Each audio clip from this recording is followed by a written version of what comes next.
Juan Pablo Montoya here on the Rich Eisen Show. How are you, Juan Pablo?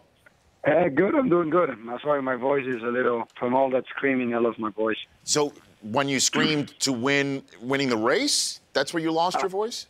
Yeah, I did. I screamed so much in the car. By the time I got to victory lane, I had no voice. Is that right? So maybe instead of milk, you should have had hot tea with lemon, Juan.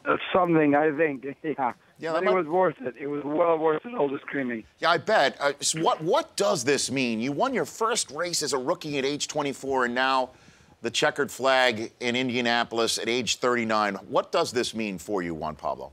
It's pretty exciting. You know, I've been lucky enough to compete in 3 Indy 500s, and I've won 2 of them. You know, when I came here, you know, in 99, 2000, I competed in 2000. I won the race. I went to Formula 1, went to NASCAR, came back to Indycar last year, finished 5th in my first race back. And, you know, this year to get the win was pretty cool. How are you a different driver due to your years with Formula 1 and then at NASCAR? How are you a different driver now other than just in age? Oh, a lot more experience, you know, a lot wiser.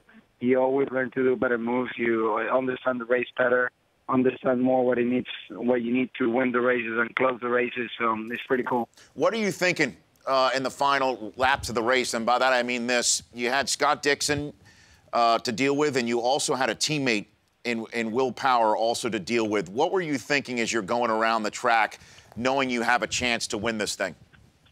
Well, I'll tell you the truth. When I had Power behind the last 2 laps, and one of the things that crossed my mind, at least one of the 2 Verizon cars is going to win the race. On one side, but I was hoping it was going to be me, not him. But it was close. I mean, I think he had a little too much understeer in his car, so he couldn't get close enough to me. That it did exactly what we needed to do. You know, I was a little more trim, more efficient than him on the setup on the car aerodynamically, so I was a little quicker than the straight. So when I was ahead and he was in the draft, I don't mean he just could never get in close enough to get it done. And there was a little bit of contact with Dixon as you went past him. It did seem like your cars touched. Walk me through. No, it didn't. It did not, huh? No. There was very well calculated.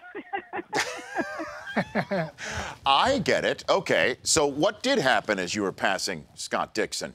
I got a run on him. I got a run on the outside. He tried to, you know, move me to the top, and I didn't move. And I said, okay, we want to run, see how tight we can get. We can get tight. I don't mind. Yeah, but I mean, does it go through your head that this could be a poor decision on your part? I mean, how do you play a game of chicken going that fast, essentially, with the Indianapolis 500? No. I think we're both smart enough not to hit each other or take each other off. We know how big a crash at that speed could be. So, we push each other's buttons and see, how far you can go.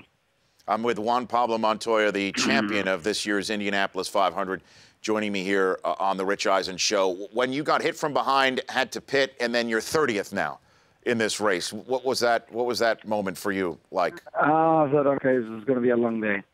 It's not over yet, but it's going to be a long day. Yeah. And I'm going to have to go through a lot of people that I didn't want to go through. I'm going to have to race a lot of people I hadn't planned to race or deal with. But, I mean, we were smart enough, and, we did a good job there. And then, so when it's all said and done, and you take a look at what your career has been, Juan Pablo, where does this win rank for you in your life, your career? Way up there, getting the chance to get back to IndyCar. Roger and everybody, Team Penske, gave me this chance, and to be part of this organization and be part of that, 16, wins of Roger and people like Rick Mears and even my teammate Elliot that had 3 wins. This is what I told Elliot the other day. Elliot, here I come, I'm coming. You got 3, I got 2, I'm coming.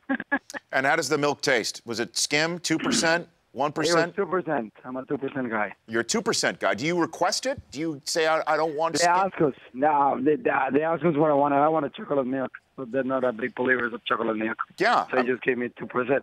Okay, choice number 1, chocolate milk. Choice number 2, 2%, I guess. So you actually requested of the Indianapolis 500 management, I want chocolate milk. No?